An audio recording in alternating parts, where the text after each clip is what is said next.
Hello everyone, this is Pratibha Singh. Welcome back to Study Stimulus. आज हम cell cycle and cell division का पूरा chapter इसी एक लेक्चर वीडियो के अंदर कंप्लीट करने वाले हैं। ये चैप्टर आपका 11th क्लास में है और मैंने इस लेक्चर के लिए स्पेशली आप लोगों के लिए हैंड रिटन नोट्स बनाए हैं। उन नोट्स के अंदर मैंने पूरा एनसीईआरटी का पोर्शन कवर कर लिया है और कुछ एक्स्ट्रा पॉइंट्स भी डाले हैं ताकि आपको एकदम बेटर क्लैरिटी के साथ समझ में आए। तो चलो फिर शुरू करते हैं आज का lecture. Let me take you to my screen. आज का हम जो चैप्टर पढ़ने वाले हैं वो है cell cycle and cell division. Life starts with a single cell for every organism and as cells have the ability to grow and reproduce they give rise to different organisms forming their respective size and structure. कोई भी organism है वो अपनी life की शुरुआत एक single cell से करता है। फर्दर इन लाइफ वो एक सिंगल सेल डिवाइड करके बहुत सारे सेल्स बना देगा और ऐसे करके पूरा एक ऑर्गेनिज्म, उसका साइज और स्ट्रक्चर वो अटेन हो जाएगा। ये एक पेरेंटल सेल है, इसने डिवाइड करके दो डॉटर सेल्स बनाए। ठीक है, अब ये दो डॉटर सेल्स फर्दर डिवाइड करके और सेल्स बनाएंगे। ठीक है, और ये डिवीजन ऐसे ही कंटिन्यू चलता रहेगा और इसी तरीके से बहुत सारे सेल्स का फॉर्मेशन हो जाएगा। सेल साइकिल क्या होती है? It is the sequence of events by which a cell duplicates its genome, synthesizes the other constituents of the cell and eventually divides into two daughter cells. ये एक ऐसा sequence of events है जिसके अंदर की डीएनए का duplication होगा। Genome क्या हो गया? हमारा डीएनए हो गया ना। डीएनए का डुप्लीकेशन होगा, उसकी कॉपी बनेगी और हमारे जो सेल के ऑर्गेनल्स होते हैं वो भी सिंथेसाइज होंगे और फाइनली जो सेल है वो डिवाइड कर जाएगा। देखो, सेल जब डिवाइड करेगा तो सेल के अंदर जो डीएनए है उसका डुप्लीकेशन होना ज़रूरी है, क्योंकि जब दो डॉटर सेल्स में डिवाइड करेगा ये सेल तो दोनों डॉटर सेल्स के अंदर ये डीएनए जाना है इक्वली, और ऐसे ही सेल ऑर्गेनल्स भी सिंथेसाइज होने ज़रूरी है ताकि वो भी दोनों सेल्स के अंदर चले जाएं। और फाइनली जब ये सब हो जाएगा तो सेल जो है डिवाइड कर जाएगा दो सेल्स में। ये एक रिप्रेजेंटेशन है सेल साइकिल का। देखो, सेल साइकिल के अंदर मेन एक इंटरफेज होता है और एम फेज होता है। इंटरफेज के अंदर भी G1 फेज आएगा, फिर S फेज आएगा, फिर G2 फेज आएगा। एम फेज के भी फर्दर सब फेजेस हैं, prophase, metaphase, anaphase, telophase, cytokinesis. तो आज हम ये पूरी सेल साइकिल को बहुत डिटेल में एकदम अच्छे से समझ के पढ़ने वाले हैं। Cell division, DNA replication and cell growth take place in coordinated manner to make sure of correct division and formation of progeny cells containing intact genome. अब जो ये सेल साइकिल जो पूरी चल रही है ना, ये कोऑर्डिनेटेड मैनर में चलेगी। ऐसा नहीं है कभी भी सेल डिवीजन हो जाएगा, सेल डीएनए का रेप्लिकेशन हो जाएगा, फिर सेल ग्रोथ होगी, ऐसा नहीं है। एक के बाद एक जो है इवेंट होगा और बहुत ही कोऑर्डिनेटेड प्रोसेस है ये। देखो, अब हम सोमैटिक सेल्स क्या होते हैं, जर्म सेल्स क्या होते हैं, उनको समझते हैं, क्योंकि आगे फिर माइटोसिस और मियोसिस आपको ज़्यादा अच्छे से समझ में आ पाएगी। ये एक ह्यूमन बॉडी है। अब हमें पता है ह्यूमंस जो है डिप्लॉयड होते हैं, right? We are diploid organisms. We have two sets of chromosomes, one from mother and one from father. Humans have total 46 chromosomes, 2n is equal to 46 and n is equal to 23। हमारे अंदर दो set of chromosomes होते हैं। 23 chromosomes आए होते हैं mother से, 23 chromosomes आए होते हैं फादर से, तो टोटल कितने हो जाते हैं? 46। That is 23 pair, right? 23 pair of chromosomes, जिसके अंदर 22 पेयर क्रोमोसोम्स होते हैं ऑटोसोम्स। ठीक है, जो हमारे बॉडी के करेक्टर्स के लिए रिस्पॉन्सिबल होते हैं। और एक पेयर होता है क्रोमोसोम का जिसको हम बोलते हैं एलोसोम्स या फिर सेक्स क्रोमोसोम्स, जो कि मेजरली हमारे जो सेक्सुअल कैरेक्टर्स होते हैं और हमारा जो जेंडर होता है वो डिसाइड करेगा। ये एक पेयर। सोमैटिक सेल्स क्या होते हैं? Any cell of living organism other than reproductive cell. Reproductive cells के अलावा जो भी हमारे बॉडी के सेल्स हैं, ठीक है, वो सारे सेल्स हमारे सोमैटिक सेल्स कहलाएंगे, जैसे कि हमारे skin cells, blood cells, cheek cells etcetera. तो जर्म सेल्स क्या होते हैं फिर? A cell that develops into a reproductive cell which is an egg in females and sperm in males. ऐसे सेल्स जो आगे चल के रिप्रोडक्टिव सेल्स बनाएंगे उनको हम बोलेंगे जर्म सेल्स। रिप्रोडक्टिव सेल्स हो गए हमारे, एग हो गया फीमेल के अंदर और स्पर्म हो गया मेल के अंदर, तो ये हो गए हमारे जर्म सेल्स। अब माइटोसिस जो है वो सोमैटिक सेल्स के अंदर होगा और मियोसिस है वो जर्म सेल्स के अंदर होगा। तो ये बात बिल्कुल आपको क्लियर होनी चाहिए कि सोमैटिक सेल्स क्या होते हैं। सोमैटिक सेल्स के अंदर माइटोसिस चलती है और जर्म सेल्स के अंदर मियोसिस होगी।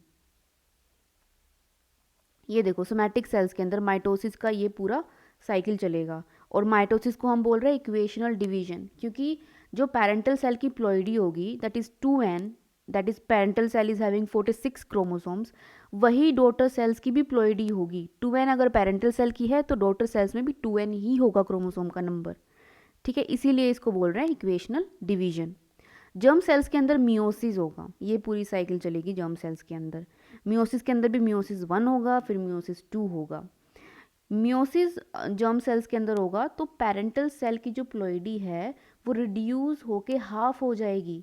एक parental cell which is having ploidy 2n will divide and form 4 haploid cells. तो यहाँ पे देखो 2n से n हो गए हैं, रिडक्शन हुआ है, इसलिए मियोसिस को हम रिडक्शनल डिवीजन बोलेंगे। फेजेस ऑफ सेल साइकिल देखो, eukaryotic cells have 24 hours of time to divide once in culture. जब हम कल्चर के अंदर यूकैरियोटिक सेल्स को ग्रो करवाएंगे, डिवाइड करवाएंगे, तो उनको देखा गया है कि 24 घंटे का टाइम लगता है पूरी एक सेल साइकिल को कंप्लीट करने के लिए। और duration of cell cycle is different for different organisms. हर एक ऑर्गेनिजम्स के लिए ये जो सेल साइकिल है ये अलग है। इवन एक इंडिविजुअल ऑर्गेनिज्म के अंदर भी अलग अलग बॉडी के सेल्स की अलग अलग सेल साइकिल हो सकती है, ठीक है। सेल साइकिल ऑफ ईस्ट को 90 मिनट्स लगते हैं कंप्लीट होने में। अब cell cycle is divided into 2 basic phases. 2 basic phases में हमने सेल साइकिल को डिवाइड करके पढ़ना है। पहला है इंटरफेज और दूसरा है एम फेज, जिसको हम माइटोसिस फेज भी बोल सकते हैं या फिर माइटोटिक फेज। देखो ये है इंटरफेज, यहाँ से यहाँ तक का पूरा हो गया इंटरफेज, और ये जो आप देख रहे हैं दिस इज एम फेज। तो आपको ये देखने से ही समझ में आ रहा है कि ज़्यादा टाइम इंटरफेस को कंप्लीट होने में लग रहा है। एम फेज बहुत ही कम टाइम में कंप्लीट हो जाएगा। देखो यहाँ पे मैंने एक टेबल भी बनाई है। एम फेज को 1 घंटा लगता है सेल साइकिल में कंप्लीट होने के लिए, that is 5% of the cell cycle timing. G1 phase को लग रहा है 8 से 12 घंटे, एस फेज को लग रहा है 6 से 8 घंटे का टाइम, G2 फेज को लग रहा है 3 से 4 घंटे का टाइम। तो 95% ऑफ द टाइम तो इंटरफेज को कंप्लीट होने में ही लग रहा है सेल साइकिल में, और सिर्फ 5% टाइम में एम फेज हमारा कंप्लीट हो जाएगा, that is in 1 hour M phase हमारा पूरा ख़त्म हो जाएगा। तो देखो ये पूरा हो गया इंटरफेज, ये हो गया हमारा एम फेज। इंटरफेज के अंदर हमारा आ गया G1 phase, S phase, G2 phase, ठीक है। एम फेज के अंदर हमारा एक्चुअल सेल डिवीजन होगा। इंटरफेज के अंदर तो सेल प्रिपेयर करता है अपने आप को डिवीजन के लिए, ठीक है, सेल साइज में ग्रो करेगा, हमारा डीएनए का रेप्लिकेशन होगा एस फेज में, ठीक है, ऑर्गेनल्स का सिंथेसिस होगा G2 फेज में। तो सेल प्रिपेयर कर रहा अपने आप को इस फेज में, ताकि एम फेज के अंदर फाइनली सेल जो है 2 में डिवाइड हो जाए कंप्लीटली। तो जो गैप 1 है या G1 जो फेज़ है, it is the phase between cell division and DNA replication. Cell division मैंने बताया एम फेज़ के अंदर हो रहा है, ठीक है। तो एम फेज़ के बाद वापस से G1 फेज़ आ रहा है, देखो, और G1 फेज़ के आगे क्या है, एस फेज़ है। तो ये वो बीच का टाइम है, बीच का वो गैप है जहाँ पर ये आ रहा है सेल डिवीजन के बीच में और डीएनए रेप्लिकेशन के बीच में। यहाँ एम फेज़ में सेल डिवीजन हुआ और एस फेज़ में डीएनए का रेप्लिकेशन हुआ, और बीच में आ रहा है हमारा G1 फेज़। एस फेज के अंदर लाइक आई सेड डीएनए का रेप्लिकेशन होगा एस फेज के अंदर, मतलब डीएनए का अमाउंट जो है डबल हो जाएगा, डीएनए की एक और कॉपी बन जाएगी, उसका डुप्लीकेशन हो जाएगा, या हम बोल सकते हैं रेप्लिकेशन हो जाएगा डीएनए का। गैप 2 के अंदर हमारा जो है DNA gap between DNA replication and cell division. DNA replication के बाद गैप 2 आ रहा है और एम फेज से पहले, तो ये बीच का वो गैप हो गया जहाँ पे डीएनए रेप्लिकेट हो चुका है और सेल डिवाइड करने वाला है, तो ये गैप 2 हो गया। M phase where actual cell division takes place. M phase के अंदर ही एक्चुअल सेल का डिवीजन होगा। इंटरफेज में तो सेल प्रिपेयर कर रहा है, interphase it's a resting phase where cell prepares itself for division, undergoes cell growth and DNA replication. Interphase के अंदर हम बोल सकते हैं कि ये एक रेस्टिंग फेज है, यहाँ पे कोई सेल का डिवीजन नहीं हो रहा है, यहाँ पे सिर्फ सेल अपने आप को प्रिपेयर कर रहा है डिवीजन के लिए, जो कि एम फेज में होगा। इंटरफेज के अंदर हमारा G1 फेज है, एस फेज है, G2 फेज है। एम फेज के अंदर प्रो फेज, मेटा फेज, एना फेज, टीलो फेज। तो सबसे पहले हम देखते हैं इंटरफेज। इंटरफेज के अंदर भी G1 phase. Cell is showing growth and is metabolically active. In this phase cytoplasm increases and cell organelles are getting doubled. Cell organelles हमारे कौन कौन से हो गए, endoplasmic reticulum, Golgi body, mitochondria, right, ये सारे सेल ऑर्गेनल्स हो गए। तो सेल यहाँ पे क्या कर रहा है, मेटाबॉलिकली एक्टिव है, ठीक है, साइटोप्लाज्म का जो कंटेंट है वो इंक्रीज कर रहा है, सेल ऑर्गेनल्स डबल हो रहे हैं, तो सेल जो है मेटाबॉलिकली एक्टिव है, यहाँ पे ट्रांसक्रिप्शन ट्रांसलेशन भी हो रहा है। जीवन फेज के लिए न्यूट्रिशन की अवेलेबिलिटी बहुत ज़रूरी है, तभी ये जीवन फेज आगे बढ़ पाएगा। As growth requires many enzymes and nutrition, so time duration of G one phase is variable. Nutrition available for the cell will affect G one phase time duration. देखो जो जीवन फेज का टाइम है ये बहुत वेरिएबल है, 8 से 12 घंटे का है। क्यों? क्योंकि सेल के पास न्यूट्रिशन का होना बहुत ज़रूरी है। कुछ न्यूट्रिशन और एंजाइम्स की वजह से ही आगे सेल साइकिल चल पाएगी, सेल की ग्रोथ हो पाएगी। तो अगर वो अवेलेबल नहीं है तो सेल जो है स्लो हो सकता है या फिर रुक सकता है, ठीक है। तो जीवन फेज में क्या हो रहा है, जीवन फेज के अंदर साइटोप्लाज्म इंक्रीज कर रहा है और सेल ऑर्गेनल्स डबल हो रहे हैं, ये मेटाबॉलिकली एक्टिव फेज है, बट यहाँ पर कोई सेल डिवीजन नहीं हुआ है अभी। Sometimes due to lack of nutrition, cells can exit cell cycle at G1 phase and enters into G0 phase. कभी कभार अगर सेल के पास न्यूट्रिशन की कमी हो गई है तो सेल G1 फेज से एग्जिट करके G0 फेज में चला जाएगा। अब ये G0 फेज क्या होता है? It is a quiescent stage. In this phase, cells remains metabolically active but no longer proliferate or divide. Occasionally, if cells are lost due to injury, then cell cycle restart and cell enters in G1 phase and further divides to form new cells. G0 phase में cell तभी जाएगा तब G1 phase से exit कर जाएगा due to lack of nutrition.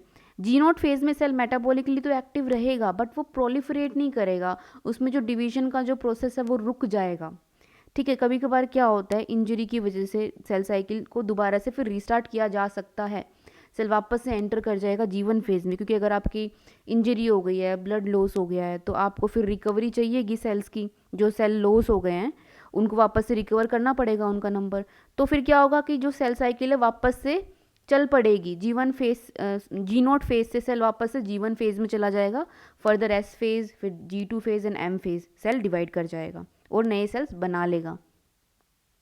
तो simple सी बात है, G0 फेज में मेटाबॉलिकली एक्टिव रहेगा सेल बट प्रोलिफरेट नहीं करेगा, और वापस से G0 फेज से सेल डेफिनेटली G1 फेज में जाके पूरी सेल साइकिल को दोबारा स्टार्ट कर सकता है। S phase is synthesis phase, क्योंकि यहाँ पे होगा डीएनए का replication, that is amount of DNA per cell doubles but number of chromosomes remain same. अब इसका क्या मतलब है, यहाँ पे काफ़ी बच्चों को बहुत कन्फ्यूजन होता है, इससे क्वेश्चंस पूछे जाते हैं आपके नीट के एग्ज़ाम में भी। तो इस कॉन्सेप्ट को बहुत अच्छे से समझ लेना, इसके लिए आपको पता होना चाहिए कि हम डीएनए किसे बोल रहे हैं, हम क्रोमोसोम किसे बोल रहे हैं, हम क्रोमेटिड किसे बोल रहे हैं। ये आपके छोटे छोटे कॉन्सेप्ट्स हैं, ये बिल्कुल क्लियर होने चाहिए। तो एक बार मैं आपको बिल्कुल ये चीज़ आपको अच्छे से समझाने की कोशिश करती हूँ कि ये ऐसा क्यों बोला गया है कि amount of DNA per cell तो डबल हो गया है बट क्रोमोसोम का नंबर जो है वो सेम है। मैं इसको आपको जूम करके समझाती हूँ। देखो, ये हमारी सेल साइकिल चल रही है, यहाँ पे G1 फेज के अंदर ये क्रोमेटिन है, ठीक है, डीएनए बोल लो या क्रोमेटिन बोल लो, बट अभी ये क्रोमोसोम की फॉर्म में नहीं आया है। क्रोमोसोम की फॉर्म में तभी आता है जब सेल को डिवाइड करना होता है। देखो M फेज के अंदर डिवीजन होता है ना सेल का, सेल 2 में बट जाता है, तो ये यहाँ पर क्रोमोसोम की फॉर्म में आता है कंडेंस करके, ताकि जब 2 सेल में जाए डीएनए हमारा इक्वली तो ईजिली जा पाए, ठीक है। तो G1 फेज के अंदर तो ये अभी क्रोमेटिन की फॉर्म में ही है, बट अगर हम इसको रिप्रेजेंट करना चाहें क्रोमोसोम की फॉर्म में तो हम इसको ऐसे रिप्रेजेंट कर सकते हैं। यहाँ पे देखो, अभी G1 फेज के अंदर कोई हमारा सेल डिवीजन नहीं हुआ है, ठीक है, सेल डिवीजन हमारा G1 फेज के अंदर कोई डीएनए रेप्लिकेशन नहीं हुआ है। डीएनए का रेप्लिकेशन तो S फेज में होगा ना, तो G1 फेज के अंदर देखते हैं कि क्रोमोसोम की क्या सिचुएशन है, कैसे हम उसको रिप्रेजेंट कर सकते हैं। यहाँ पे ये एक क्रोमोसोम है, ये क्रोमोसोम 2, ये 3, ये 4, ऐसे करके हमें पता है हमारे पास ह्यूमंस के अंदर डिप्लॉयड ऑर्गेनिज्म है हम, हमारे अंदर 46 क्रोमोसोम्स होंगे। तो ये 46 क्रोमोसोम हम मान लेते हैं 1 to 46 क्रोमोसोम्स यहाँ पर प्रेजेंट हैं, ठीक है। अब 23 मैंने जैसे बताया आपको कि 23 आएंगे मदर से, 23 आएंगे फादर से, 2 सेट ऑफ क्रोमोसोम्स आते हैं, तभी 46 बन रहा है, that is 23 pair of chromosomes, ठीक है। बट यहाँ पर देखो ये एक chromosome, here 1 chromosome is equal to 1 chromatid, ये एक क्रोमेटिड को ही हम एक क्रोमोसोम बोलेंगे, ठीक है। तो मान लेते हैं जैसे कि इसके ऊपर ये एक कैरेक्टर का जीन है, ये कैपिटल टी, ये स्मॉल टी, मान लेते हैं मदर से आया, ये फादर से आया है, ऐसे ही बाकी क्रोमोसोम के भी अलील्स हैं सबके, ठीक है। अब देखो ये तो हो गया जीवन फेज़ के अंदर क्रोमोसोम की सिचुएशन। अब जब सेल जाएगा एस फेज़ के अंदर तो यहाँ पर हो जाएगा डीएनए का डुप्लीकेशन, डीएनए रेप्लिकेशन चलेगा यहाँ पे, तो सारा जो डीएनए था हमारा वो डबल हो जाएगा। तो अब डबल होने के बाद क्या होगा, देखो ये कुछ ऐसा दिखेगा, ये हमारा एक यही वाला क्रोमोसोम देखो यहाँ पर, क्रोमोसोम नंबर 1, ये क्रोमोसोम नंबर 2, बट यहाँ पर देखो एक क्रोमेटिड था, यहाँ पर 2 क्रोमेटिड आ गए हैं, बट स्टिल 2 क्रोमेटिड आने के बाद भी हम ये बोल सकते हैं कि डीएनए का अमाउंट तो ऑब्वियसली डबल हो गया है, ठीक है। जितने भी जीन्स थे वो सारे रेप्लिकेट हो गए हैं, मतलब कि उनकी कॉपी बन गई है, जितना भी डीएनए का अमाउंट था वो कॉपी हो गया है एज इट इज़, तो डीएनए का अमाउंट तो डबल हो गया है। देखो यहाँ पर ये था, यहाँ पर अभी हमारे पास 2 क्रोमेटिड हो गए हैं, लेकिन स्टिल इसको ये भी एक क्रोमोसोम कंसिडर कर रहे थे हम, यहाँ पर भी इसको एक ही क्रोमोसोम कंसिडर करेंगे, क्योंकि ये अभी भी ये सेंट्रोमियर से अटैच्ड है, दोनों क्रोमेटिड्स अभी ये अलग नहीं हुए हैं, तो जब तक ये अलग नहीं होंगे ना, अटैच्ड हैं, जब तक इनको हम एक ही क्रोमोसोम कंसिडर करेंगे, भले ही डीएनए का अमाउंट डबल हो गया है, ठीक है, डीएनए का अमाउंट हम बोलेंगे डबल हो गया है, बट क्रोमोसोम का नंबर तो सेम ही है, यहाँ पर भी ये एक था, इसको भी हम एक ही बोलेंगे, तो यहाँ पर भी हमारे 46 क्रोमोसोम्स थे, आफ्टर डीएनए रेप्लिकेशन भी 46 ही क्रोमोसोम्स हैं। तो ये आपको बिल्कुल क्लियर होना चाहिए कि ऐसा हमने क्यों बोला है कि डीएनए का अमाउंट पर सेल डबल हो गया है, बट क्रोमोसोम का नंबर सेम रहेगा। I hope this is clear to you all. DNA replication takes place in nucleus by the help of DNA polymerase enzyme. ये न्यूक्लियस के अंदर होगा डीएनए रेप्लिकेशन, और डीएनए पॉलीमरेज एक एंजाइम होता है, उसकी हेल्प से डीएनए का रेप्लिकेशन होता है। Centriole is present in animal cells to make spindle fibres after S phase. Centriole also doubles. अब सेंट्रियोल एनिमल सेल के अंदर प्रेजेंट होते हैं और वहाँ से हमारे स्पिंडल फाइबर्स बनते हैं, तो स्पिंडल फाइबर्स की फिर हमें आगे डिवीजन के टाइम पे हेल्प चाहिए होती है। After S phase centriole also double. S phase के बाद जो सेंट्रियोल्स होते हैं वो भी डबल हो जाते हैं, और यहाँ पर इसी फेज के अंदर, एस फेज के अंदर ही हिस्टोन का भी सिंथेसिस होगा, ठीक है। हिस्टोन्स डीएनए के कंडेंसेशन में काम आएंगे, इन्हीं के अराउंड जो है डीएनए रैप करेगा और कंडेंस होता चला जाएगा, ठीक है। सो दीज आर हिस्टोन्स, ठीक है, and this is are DNA and this is histones. All right, फिर ये कंडेंस होके क्या बना लेंगे, DNA will get condense and will form chromosome. Note, if there is DNA damage, then repair must take place before cell enters into S phase, because in S phase DNA is getting duplicated. So if damaged DNA gets duplicated, then disease like cancer can occur. Here comes the role of checkpoints. अभी ये जो पूरी cell cycle चल रही है ना, इसके हर एक कुछ फेजेस के बाद यहाँ पे चेक पॉइंट्स का बहुत मेजर रोल होता है। अब G1 फेज के बाद हमारा एस फेज आएगा, तो एस फेज में सेल जब एंटर करेगा तो उससे पहले ही मेक श्योर करना पड़ेगा कि डीएनए जो है हमारा बिल्कुल उसके अंदर कोई गड़बड़ी नहीं है, कोई डैमेज नहीं है, ठीक है। अगर डैमेज है भी तो हम एस फेज से पहले ही उस डैमेज को क्लियर कर लेंगे, सही कर लेंगे, रिपेयर कर लेंगे, ताकि एस फेज के अंदर हमारा डैमेज्ड डीएनए कहीं रेप्लिकेट ना हो जाए, डैमेज डीएनए का कहीं कॉपी ना बन जाए। इसलिए G1 फेज से पहले, दैट इज़ एस फेज से पहले हमारा एक चेक पॉइंट आएगा दैट विल मेक श्योर कि हमारा जो डीएनए डैमेज तो नहीं है कहीं पे, और अगर है तो उसको रिपेयर करके फिर एस फेज में भेजा जाए। मेजर चेक पॉइंट्स हमारा G1 से एस जब ट्रांजिशन करता है सेल तब आता है, फिर G2 से एम फेज में, फिर एक एम फेज में भी आएगा चेक पॉइंट आपका। G2 phase, metabolic activities for cell growth is taking place, that is transcription and translation is happening.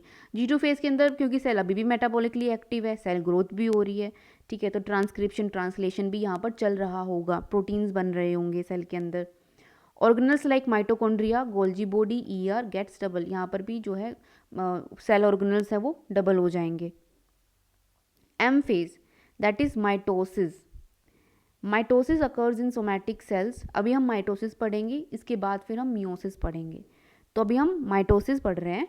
Mitosis occur in somatic cells like skin cells, blood cells, cheek cells etcetera. मैंने आपको बताया था somatic cells के अंदर mitosis की जो है चलेगा।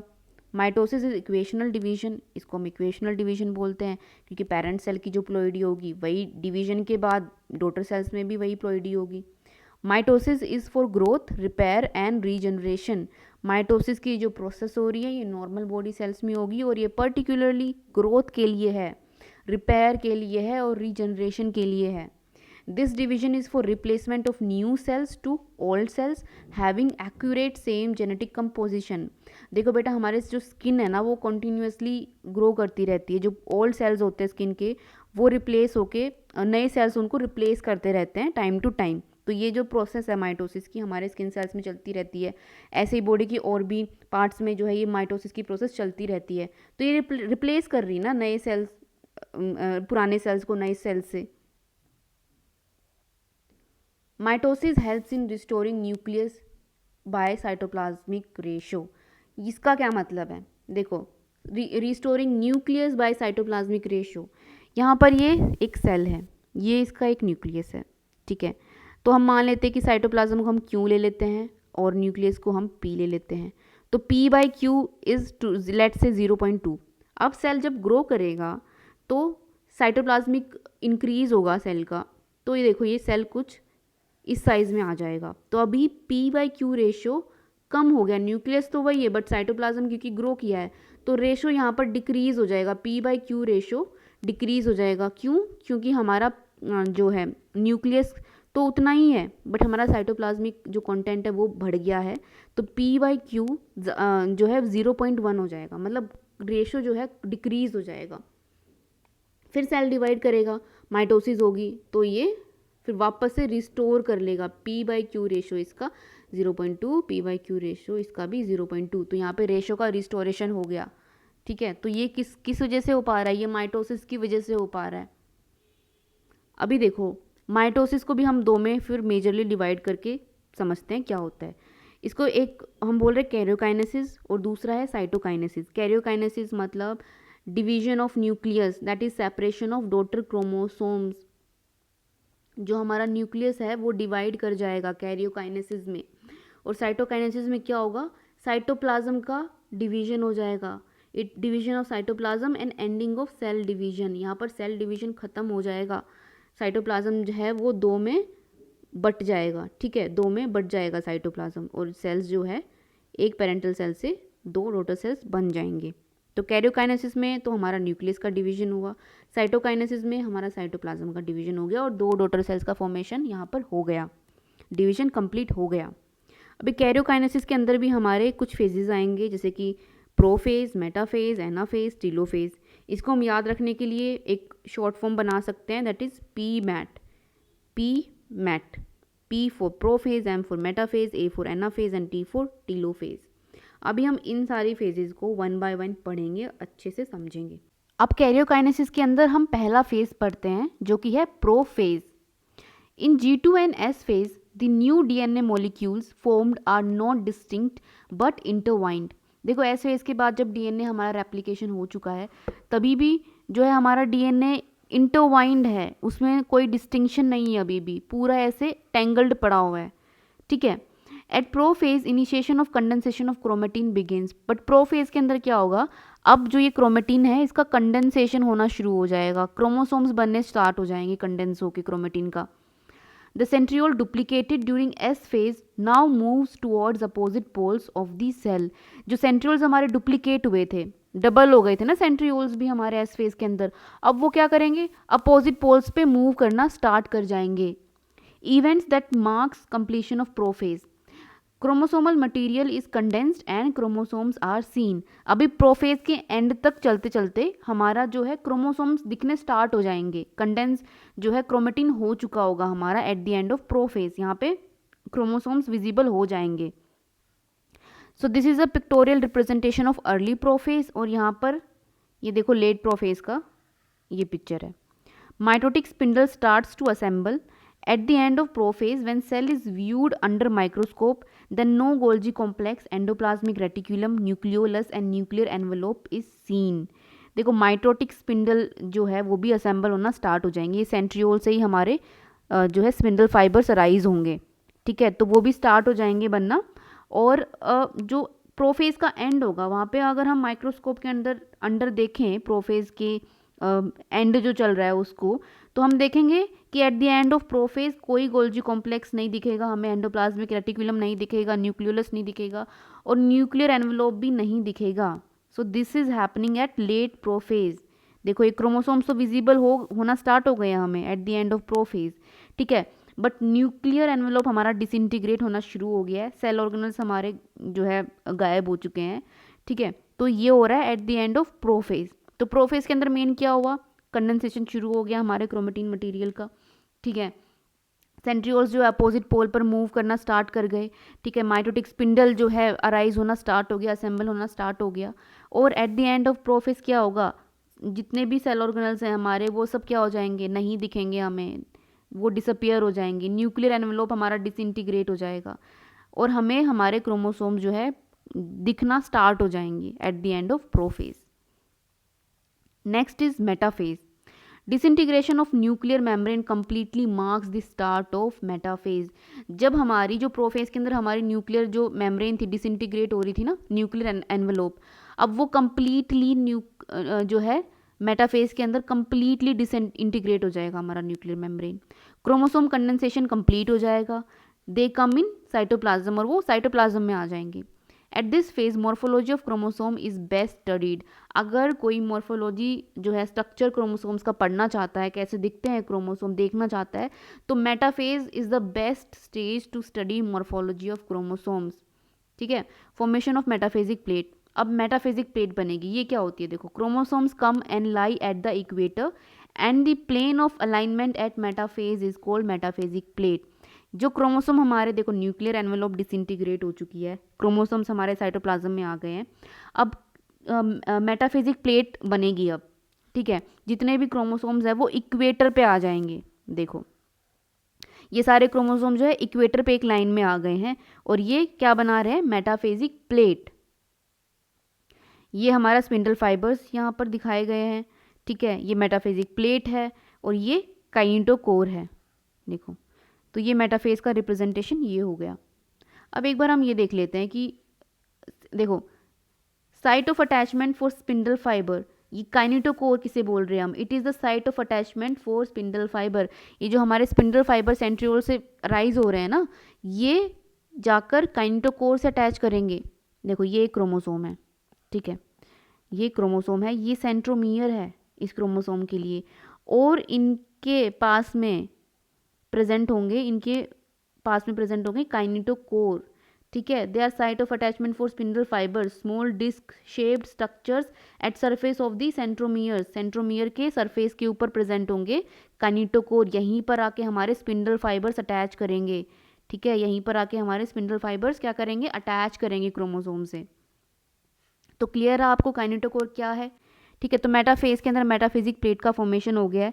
ठीक है, और अब आता है एनाफेज.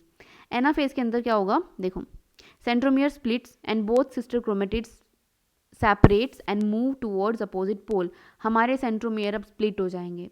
देखो ये काइनेटोकोर था हमारा, ये सेंट्रोमियर था, यहाँ से स्पिंडल फाइबर आके अटैच किया था ना काइनेटोकोर से. तो अब क्या होगा कि ये स्प्लिट हो जाएंगे. ठीक है, क्रोमोसोम क्या होगा, स्प्लिट हो जाएगा, सेंट्रोमियर हमारा क्या होगा, स्प्लिट हो जाएगा. तो अब हम इसको एक क्रोमोसोम कंसिडर करेंगे और इसको एक अलग क्रोमोसोम कंसिडर करेंगे. तो जो पहले ये एक क्रोमोसोम था अब क्या हो गए हैं, ये दो क्रोमोसोम बन गए हैं. देखो ये मेटाफेजिक प्लेट बनी थी हमारी, यहाँ पे सारे क्रोमोसोम्स आके लाइन कर गए थे इक्वेटर पे. अब ये स्प्लिट हो गया है, हमारा सेंट्रोमियर क्या हो गया, स्प्लिट हो गया हर एक क्रोमोसोम के लिए. तो ये क्रोमोसोम जो अब अपोजिट पोल पे मूव कर जाएंगे. 46 क्रोमोसोम थे ना, ये यहाँ पर 46 क्रोमोसोम्स थे. अब स्प्लिट होने के बाद भी क्या होगा, ऊपर भी एक पोल पे भी 46 क्रोमोसोम्स गए, दूसरे पोल पे भी 46 क्रोमोसोम्स गए। ठीक है, ये देखो, this is centromere towards pole, arms trailing behind. ठीक है, जो कैसे अब मूव करेंगे, जो क्रोमोसोम्स अपोजिट पोल पे मूव कर रहे हैं, कैसे कर रहे हैं, कुछ इस तरीके से कर रहे हैं कि सेंट्रोमियर इज टुवर्ड्स पोल। ठीक है, ये देखो पोल की तरफ है सेंट्रोमियर, और आर्म्स ट्रेलिंग बिहाइंड, आर्म्स ऐसे ट्रेल बिहाइंड कर रही हैं। अब नेक्स्ट फेज देखते हैं, that is telophase. After reaching to the poles the chromosomes decondenses. Decondense होना मतलब वापस से क्रोमेटिन की फॉर्म में आ जाएंगे। ठीक है, कंडेंस होकर क्रोमोसोम बना था हमारा क्रोमेटिन से, अब वापस से क्रोमोसोम डीकंडेंस होकर क्रोमेटिन बना देंगे। Spindle fibre disintegrate, spindle fibre थे वो भी हमारे डिसइंटीग्रेट हो जाएंगे। Nuclear envelope assembles around the chromosome clusters. Nuclear envelope जो है वापस से बनना शुरू हो जाएगा क्रोमोसोम्स के अराउंड, जो हमारा क्रोमेटिन, जो क्रोमोसोम्स डीकंडेंस हो गए हैं उनके चारों तरफ वापस से न्यूक्लियर एनवेलोप असेंबल होना शुरू हो जाएगा। Nucleolus, Golgi complex and ER reform, दोबारा से सेल ऑर्गेनल्स जो है वापस से बन जाते हैं। यहाँ पे हमारा कैरियोकाइनेसिस खत्म हो गया है। कैरियोकाइनेसिस के बाद होगा साइटोकाइनेसिस। न्यूक्लियस डिवीजन हो चुका है, अब होगा साइटोप्लाज्म का division. So cytokinesis it's the end of cell division where cells finally divides into 2 daughter cells. यहाँ पे फाइनली एक जो सेल है वो 2 डॉटर सेल्स के अंदर डिवाइड कर जाएगा।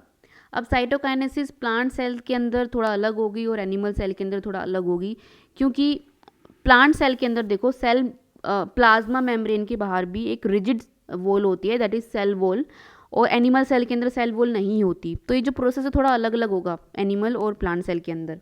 देखो यहाँ पर हम देखते हैं एनिमल सेल के अंदर कैसे हो रहा है साइटोकाइनेसिस। एनिमल सेल के अंदर क्या होगा कि क्लीवेज फरो बनेगा। ये यहाँ पे देखो, ये इन्वेजिनेशन जो आपको दिख रहा है, ये फरो बनेगा, और ये फरो बनते बनते बिल्कुल अंदर इन्वेजिनेट करते करते it will meet at a point, और जो सेल है वो 2 में डिवाइड हो जाएंगे। So furrow joins in the centre dividing cytoplasm into 2 cells. ठीक है, प्लांट सेल के अंदर क्या होगा, यहाँ पर ये देखो गोल्जी वेसिकल्स क्या करेंगे, deposit calcium pectate inner to outer, अंदर से बाहर की तरफ जो गोल्जी वेसिकल्स है पैक्टेट डिपॉजिट करना स्टार्ट करेंगे। सेल प्लेट का, या फिर हम बोल सकते हैं हाँ सेल प्लेट का फॉर्मेशन होगा, और जो है सेल 2 डॉटर सेल्स में डिवाइड कर जाएगा। ठीक है, the cell plate fuses with the cell wall forming 2 daughter cells. ये जो सेल प्लेट बनी है ये किसके साथ फ्यूज करेगी, सेल वॉल के साथ फ्यूज कर जाएगी, और जो सेल है हमारा 2 डॉटर सेल्स में डिवाइड कर जाएगा। So this is in the case of plant cell and this is in case of animal cell. Mitosis only occurs in diploid cells of animals except social insects, जैसे कि honey bee. वैसे तो mitosis diploid sales के अंदर ही होता है, but कुछ social, जैसे सोशल इंसेक्ट्स हो गए, हनी बी हो गया, वो इसका एक्सेप्शन हो गया। प्लांट्स के अंदर माइटोसिस हैप्लॉइड के सेल के अंदर भी हो सकता है, डिप्लॉयड सेल के अंदर भी हो सकता है। तो यहाँ पे हमने माइटोसिस कंप्लीट कर लिया है। हम देखेंगे कि मियोसिस क्या होता है। मियोसिस की पूरी जो है सेल साइकिल हम पढ़ेंगे। मियोसिस को हम वैसे रिडक्शनल डिवीजन बोल रहे हैं, क्योंकि क्रोमोसोम नंबर हाफ हो रहा है यहाँ पे। 2n से क्या होगा, n हो जाएगा। 46 थे तो अब क्या हो जाएंगे, 23 क्रोमोसोम्स हो जाएंगे पर सेल। ठीक है, द प्रोडक्शन ऑफ मैंने देखो ये पूरी NCERT का यहाँ पे मैंने आपके लिए ये फोटो डाली है, क्योंकि इसके अंदर मुझे सारी चीज़ें ही इंपॉर्टेंट लग रही थी। तो हम इसको एक बार रीड आउट कर लेते हैं और समझते हैं कि इसमें क्या बोला जा रहा है। The production of offsprings by sexual reproduction includes the fusion of 2 gametes, each with a complete haploid set of chromosomes. Gametes are formed from specialized diploid cells. This specialized kind of cell division that reduces the chromosome number by half results in the production of haploid daughter cells, and this kind of division is called meiosis. देखो हमारे germ cells divide करके egg और sperm बनाते हैं। ठीक है, अब अगर इसकी प्लोइडी 2n थी तो हमारे जो ये गैमीट्स बनेंगी इनकी प्लोइडी हाफ होगी, दैट इज़ n होगी। तभी तो फ्यूजन जब होगा दोनों का, स्पर्म और एग का, तो जाइगोट बनेगा और उसकी प्लोइडी क्या हो जाएगी, 2n हो जाएगी। ठीक है, तो इसीलिए मियोसिस के थ्रू ही हमारे गैमीट्स बन रहे हैं। एग और स्पर्म किससे बन रहे हैं, ये मियोसिस के थ्रू ही बन रहे हैं।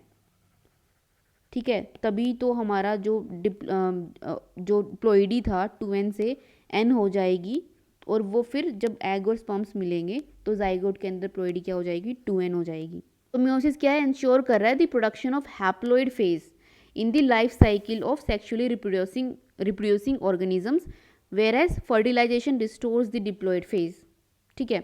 We come across meiosis during gametogenesis in plants and animals. This leads to the formation of haploid gametes. The key features of meiosis are as follows.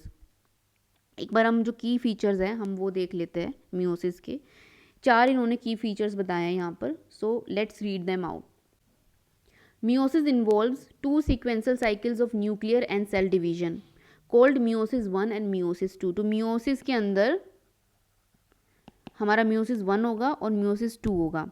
ठीक है. एक सिंगल साइकिल होगी डीएनए रेप्लिकेशन की. DNA का replication एक ही बार होगा. ठीक है. meiosis के अंदर meiosis 1 is initiated after the parental chromosomes have replicated to produce identical sister chromatids at the S phase.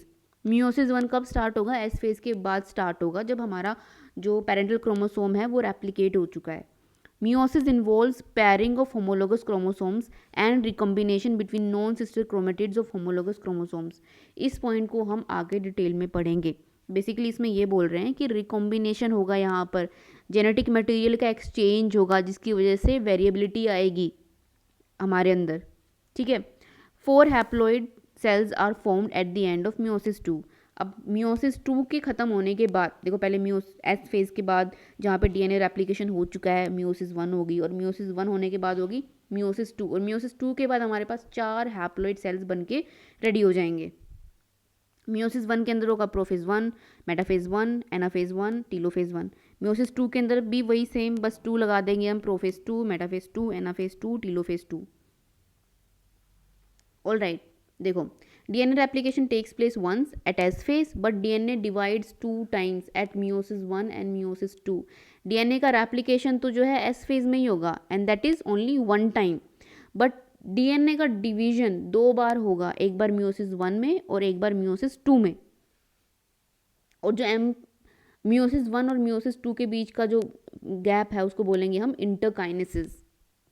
तो हमने ये देख लिया, meiosis के अंदर प्रोफेज हो गया, मेटाफेज, एनाफेज 1, टीलोफेज 1, इंटरकाइनेसिस हुआ, फिर meiosis 2 हमारा हुआ. अब हम प्रोफेज 1 पढ़ते हैं. प्रोफेज 1 के अंदर भी हमारा आ गया leptotene, zygotene, pachytene, diplotene and diakinesis. तो हम लिप्टोटीन से स्टार्ट करते हैं. कहाँ क्या पढ़ रहे हैं हम? meiosis के अंदर, meiosis 1 के अंदर, प्रोफेज 1 के अंदर लिप्टोटीन. All right. लिप्टोटीन क्या होता है? लिप्टोटीन में क्या हो रहा है? कॉम्पैक्शन और condensation of chromosomes occurs through out leptotene. अब लिप्टोटीन के टाइम पे जो कंडेंसेशन है क्रोमोसोम्स का वो होता रहेगा. ठीक है. Throughout this phase. Zygotene के अंदर क्या हो रहा है?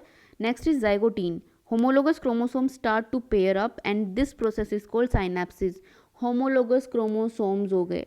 ठीक है. ऐसे क्रोमोसोम्स जिनके ऊपर सेम जीन्स, सेम कैरेक्टर के लिए जीन्स प्रेजेंट हैं. ठीक है. वो वाले क्रोमोसोम्स क्या होंगे? होमोलोगस क्रोमोसोम्स होंगे. तो वो पेयर अप होना स्टार्ट हो जाएंगे. ठीक है. मान लेते ये एक क्रोमोसोम है, ये फादर से आया है, ये मदर से आया है, इसके ऊपर ये हाइट का जीन है और ये मदर के इस क्रोमोसोम पे हाइट का जीन है. ठीक है. तो अब इस तरीके के जो क्रोमोसोम्स हैं हम उनको बोल रहे हैं होमोलोगस क्रोमोसोम्स. अब वो पेयर अप होना स्टार्ट हो जाएंगे. पेयर अप होंगे तो पेयरिंग अप को हम बोलेंगे साइनेप्सिस. क्या बोलेंगे हम इसको? साइनेप्सिस. ये देखो, यहाँ पर ये न्यूक्लियस के अंदर हमारे क्रोमोसोम्स, जो होमोलोगस क्रोमोसोम्स है वो पेयर अप होना स्टार्ट हो गए हैं, and we are calling it synapsis. एक बार हम क्रोमोसोम का थोड़ा स्ट्रक्चर देख लेते हैं. देखो, ह्यूमंस के अंदर 23 पेयर होते हैं, 46 क्रोमोसोम्स होते हैं. ठीक है. अभी देखो, ये एक क्रोमोसोम है, ये दूसरा क्रोमोसोम है. ठीक है. ये क्या है? देखो यहाँ पर होमोलोगस क्रोमोसोम्स हो गए ना. ये इसका हो गया काइनेटोकोर. ये हो गया सेंट्रोमियर, जहाँ से दोनों क्रोमोसोम्स अटैच्ड हैं. ठीक है. और सेंट्रोमियर के सरफेस पे हमें पता है काइनेटोकोर होता है. ये हो गए sister chromatids. Sister chromatids same chromosome की जो दो क्रोमेटिड्स हैं उनको हम बोलेंगे सिस्टर क्रोमेटिड्स. और अगर यही क्रोमेटिड्स अगर हम अलग अलग क्रोमोसोम्स की लेते हैं, ठीक है, नॉन सिस्टर क्रोमेटिड्स बोलेंगे हम उसको. क्या बोलेंगे? Non sister chromatids. तो ये हो गई हमारे सिस्टर क्रोमेटिड्स और ये हो गई नॉन सिस्टर क्रोमेटिड्स. ये देखो यहाँ पर साइनेप्सिस हो रहा है. ये क्या हो रहा है? साइनेप्सिस हो रहा है. ये पेयर अप कर रहे हैं. नंबर ऑफ क्रोमेटिड्स यहाँ पे 4 होंगे तो हम इसको बोलेंगे टेट्राड. ठीक है. कितने क्रोमेटिड्स हैं? 1 2 3 4, तो 4 क्रोमेटिड्स हैं साइनेप्सिस के टाइम पे, ठीक है, तो टेट्राड बोलेंगे हम इसको। क्रोमोसोम कितने हैं, ये 1 क्रोमोसोम है, ये 2 क्रोमोसोम है, तो 2 क्रोमोसोम होंगे, हम इसको बोलेंगे बाईवैलेंट। फिर एक पेयर ऑफ क्रोमोसोम को हम क्या बोलेंगे, 1 बाईवैलेंट या फिर 1 टेट्राड, ठीक है, ये क्लियर है बिल्कुल। Why synaptonemal complex is getting formed, तो अब ये साइनेप्टोनीमल कॉम्प्लेक्स क्यों बन रहा है, इसका क्या इंपॉर्टेंस है। देखो, synaptonemal complex is getting formed so that genetic exchange can take place between 2 non sister chromatid of homologous chromosomes. ये सारा process synapsis, formation of synaptonemal complex, ये इसीलिए हो रहा है ताकि रिकॉम्बिनेशन हो सके। जब क्रोमोसोम्स पास पास आएंगे तभी जो है उनके बीच में क्या होगा, जेनेटिक इंफॉर्मेशन का जो है एक्सचेंज हो पाएगा, है ना। तो अब देखते हैं नेक्स्ट जो हमारा है पैकेटीन, उसमें क्या हो रहा है। बाईवैलेंट क्रोमोसोम्स हमारे बन चुके हैं, now clearly visible as tetrads, ये बिल्कुल हमें क्लियरली दिख रहे हैं। Recombination nodule is formed and crossing over takes place. अब क्योंकि साइनेप्टोनीमल कॉम्प्लेक्स हमारा बन गया था, अब यहाँ पर पैकेटीन के अंदर रिकॉम्बिनेशन होगा, रिकॉम्बिनेशन नोड्यूल का फॉर्मेशन होगा। देखो ये यहाँ पर हो रही है क्रॉसिंग ओवर, ठीक है। Crossing over is exchange of genetic material between 2 homologous chromosomes, it is enzyme mediated process and the enzyme is recombinase. So recombinase enzyme की हेल्प से जो है रिकॉम्बिनेशन होगा, और रिकॉम्बिनेशन के अंदर एक्सचेंज ऑफ जेनेटिक मटेरियल हो रहा है, जीन्स का एक्सचेंज हो रहा है 2 होमोलोगस क्रोमोसोम्स के बीच में। Diplotene, synaptonemal complex starts to dissolve and chromosomes move apart. जो हमारा साइनेप्टोनीमल कॉम्प्लेक्स बना था वो हमारा रिकॉम्बिनेशन के लिए बना था, अब रिकॉम्बिनेशन हो गया है तो क्या होगा, क्रोमोसोम्स अब सेपरेट हो जाएंगे, क्रोमोसोम्स मूव अपार्ट, ठीक है, डिसॉल्व हो जाएगा जो साइनेप्टोनीमल कॉम्प्लेक्स बना था वो। Homologous chromosomes separate except at site of cross overs, these sites are called chiasmata, ठीक है। होमोलोगस क्रोमोसोम्स अलग हो रहे हैं बट एक ऐसी साइट है जहाँ पर ये स्टिल अटैच्ड हैं, उसको बोलते हैं क्याज़-मेटा। तो डिप्लोटीन में क्या हुआ, क्रोमोसोम सेपरेट मूव करना स्टार्ट कर गए और सब कहीं से डिसॉल्व हो गया हमारा साइनेप्टोनीमल कॉम्प्लेक्स, बट एक पॉइंट पे स्टिल क्रोमोसोम्स अटैच्ड हैं, वो पॉइंट है जहाँ पर क्रॉसिंग ओवर हुई थी और उसको हम बोल रहे हैं chiasmata. Next is diakinesis, it is final stage of meiotic prophase 1। Finally जो प्रोफेज 1 की जो फाइनल स्टेज है उसको हम बोल रहे हैं डाइकाइनेसिस। इसमें क्या होगा, completion of chromatin condensation, complete हो जाएगा क्रोमेटिन का कंडेंसेशन, क्रोमोसोम्स बन जाएंगे।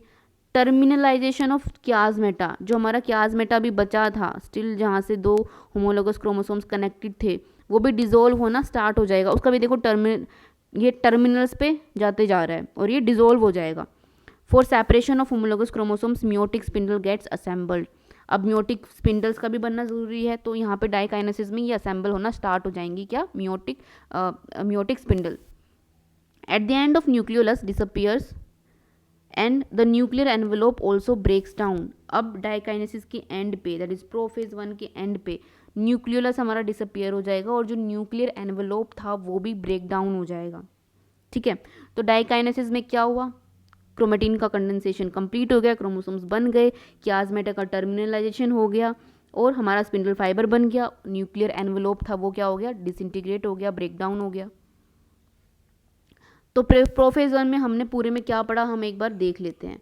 प्रोफेज 1 में था लिप्टोटीन, जिसके अंदर क्या हुआ, क्रोमेटिन का कंडेंसेशन हुआ, ठीक है। जाइगोटीन में क्या हुआ, साइनेप्सिस हुआ, 2 होमोलोगस क्रोमोसोम्स पास आए और साइनेप्टोनीमल कॉम्प्लेक्स बनाया उन्होंने। फिर पैकेटीन के अंदर रिकॉम्बिनेशन हुआ, क्रॉसओवर हुआ, जेनेटिक मटेरियल का एक्सचेंज हुआ, जीन्स का एक्सचेंज हुआ। फिर डिप्लोटीन के अंदर क्या हुआ, साइनेप्टोनीमल कॉम्प्लेक्स जो बना था हमारा डिसॉल्व हो गया है और यहाँ पर क्याज़-मेटा का फॉर्मेशन जो है हुआ था। क्याज़-मेटा जहाँ से, वो पॉइंट जहाँ से स्टिल जो 2 होमोलोगस क्रोमोसोम से कनेक्टेड थे। डाइकाइनेसिस में क्या हुआ, क्याज़-मेटा का टर्मिनलाइजेशन हो गया, न्यूक्लियर मेम्ब्रेन का डिसइंटीग्रेशन हो गया। मेटाफेज 1 देखते हैं अब, मेटाफेज 1 में क्या हो रहा है। Bivalent chromosomes aligned at equatorial plate, अभी जो क्रोमोसोम्स थे बाइवेलेंट हमारे, ये इक्वेटर के ऊपर अलाइन कर जाएंगे। Spindle fibres from opposite poles attach to pair of homologous chromosomes. अब अपोजिट पोल्स पे जो हमारे स्पिंडल फाइबर्स आ रहे हैं सेंट्रियोल से, ये क्या करेंगे, ये हमारे they are getting attach to homologous chromosomes. देखो ये यहाँ से इनसे अटैच कर गए, इसको हम बोलेंगे डबल मेटाफेजिक प्लेट। ठीक है, यहाँ पर ये जो है 23 क्रोमोसोम्स है, यहाँ पर भी ये 23 क्रोमोसोम्स हैं।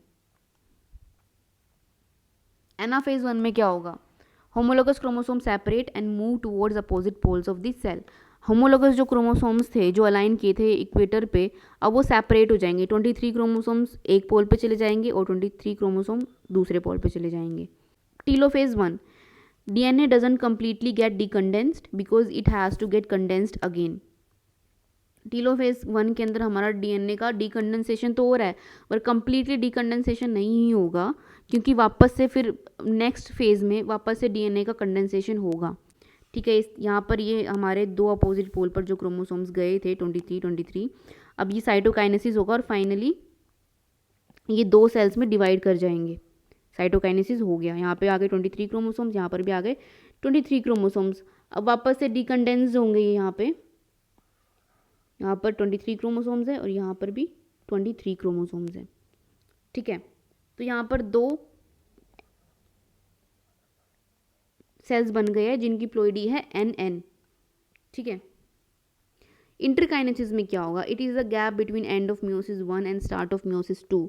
यहाँ पर सेंट्रियोल डबल हो जाएंगे इंटरकाइनेसिस के अंदर, और ये वो गैप है किसके बीच का, मियोसिस 1 और मियोसिस 2 के बीच का गैप है।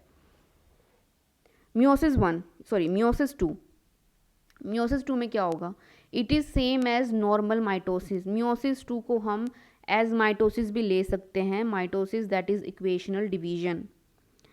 ठीक है, मियोसिस 1 क्या था, मियोसिस 1 में तो नंबर रिड्यूस हुआ है हमारा। देखो eight the end of meiosis 1 क्या हुआ है, 2n से हमारा नंबर रिड्यूस होकर n हो गया है ना, दो सेल्स बने जहाँ पे 2n से नंबर हमारा n हो गया है। बट मियोसिस 2 के अंदर क्या होगा, ये होगा equational division. Prophase 2, chromatin gets condensed again. अब वापस से क्रोमेटिन जो है कंडेंस्ड हो जाएगा, तभी हमने बोला था कि टीलोफेज के अंदर कंप्लीट जो है डीकंडेंसेशन नहीं होता है, क्योंकि हमारा वापस से कंडेंसेशन होना होता है प्रोफेज 2 के अंदर। Centrosomes move towards to opposite poles and spindle fibres gets formed. अब सेंट्रोसोम्स जो है अपोजिट पोल पे चले जाएंगे और स्पिंडल फाइबर्स बनने शुरू हो जाएंगे। न्यूक्लियर मेम्ब्रेन डिसअपियर हो जाएगी eight the end of prophase 2। Metaphase 2, chromosomes align at equator, spindle fiber form, opposite poles get attached to kinetochores of sister chromatids। Metaphase 2 में क्या होगा कि इक्वेटर के ऊपर आ जाएंगे हमारे क्रोमोसोम्स, स्पिंडल फाइबर्स जो है काइनेटोकोर से अटैच कर जाएंगे। यहाँ पे देखो ये एक सेल था हमारा, दो सेल बने थे ना eight the end of meiosis 1, तो ये एक सेल है हमारा, ये दूसरा सेल है, और इनके अंदर प्लोइडी क्या है, NN, that is 23 chromosome in each cell. ये सारे क्रोमोसोम सब आ गए हैं इक्वेटर के ऊपर आकर अलाइन कर गए हैं। ठीक है, और इसको हमें पता हम क्या बोल रहे हैं, metaphasic plate. Anaphase 2, separation of sister chromatids and their movement to opposite pole. Sister chromatids का सेपरेशन हो जाएगा और अपोजिट पोल्स पे मूव कर जाएंगे। ठीक है, ये देखो अपोजिट पोल्स पे मूव कर रहे हैं सिस्टर क्रोमेटिड्स। तो यहाँ पर ये कितने थे क्रोमोसोम, 23 थे। कितने थे, 23। यहाँ पर भी कितने थे, 23 थे। अब देखो यहाँ पर ये हो गए हैं 23 इधर चले गए हैं, 23 इधर चले गए हैं, 23 इधर, 23 इधर। और अब टीलोफेज में क्या होगा, एंड ऑफ मियोसिस, यहाँ पर मियोसिस खत्म हो जाएगा। Chromosomes once again get enclosed by nuclear envelope, cytokinesis follows and 4 haploid daughter cells are form. 4 haploid daughter cells finally बन जाएंगे। देखो यहाँ पर ये 23 क्रोमोसोम्स अलग अलग पोल पर चले गए थे। ठीक है, अब वापस से क्या होगा, इनके अराउंड में न्यूक्लियर मेम्ब्रेन बनना शुरू हो जाएगी। ठीक है, और हमारे 4 हैप्लॉइड सेल्स बन के रेडी हो जाएंगे। और मियोसिस में हमें यही करना था कि हमें जो पेरेंटल सेल की प्लोइडी थी 2n, उसको रिड्यूस करके n करना था, और हमारे पास 4 हैप्लॉइड सेल्स बन चुके हैं eight the end of telophase 2। यहाँ पर लेट्स डू दिस करेक्शन, ये टीलोफेज 2 है। ऑलराइट, अभी देखो इसको एक बार हम इस पिक्चर से पूरा समझ लेते हैं, हमने क्या देखा है मियोसिस के अंदर। मियोसिस 1 और मियोसिस 2 होता है, हमें पता है मियोसिस को हम मियोसिस 1 और मियोसिस 2 में डिवाइड करके पढ़ते हैं। देखो मियोसिस 1 के अंदर पहला है हमारा प्रोफेज 1।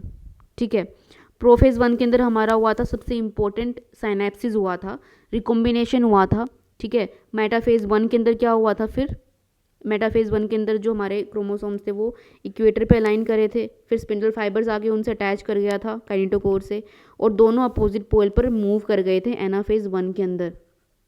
टीलोफेज 1 के अंदर क्या हुआ था, ये यहाँ पर साइटोकाइनेसिस हो गई थी, ये जो सेल्स थे, ये जो सेल था ये दो में डिवाइड कर गया था।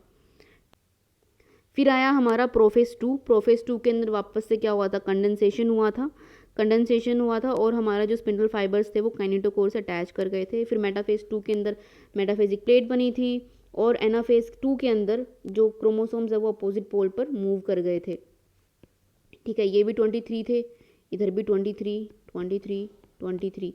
फिर ये 4 सेल्स में इनका डिवीजन हो गया। तो अब जो ये फाइनल टीलोफेज के अंदर जो फाइनल 4 सेल्स बने हैं इनकी प्लोइडी क्या होगी, n होगी, right. So this was all about cell cycle and cell division. इसके अंदर हमने सेल साइकिल को पूरा अच्छे से पढ़ लिया। माइटोसिस क्या होता है वो हमने पूरा क्लियर कर लिया, पूरी जितने भी फेजेस थे उसके वो देख लिए। मियोसिस क्या होता है वो भी हमने पूरा कंप्लीट कर लिया। एंड आई होप आपको ये वीडियो अच्छे से समझ में आ गई हो, ये चैप्टर में कोई डाउट या कन्फ्यूजन ना बचा हो। फिर भी अगर आपका कोई डाउट या कन्फ्यूजन रहता है तो यू कैन कमेंट डाउन और मुझे बता सकते हैं आपके क्या डाउट्स और कन्फ्यूजन है। I will sure try to help you. Thank you.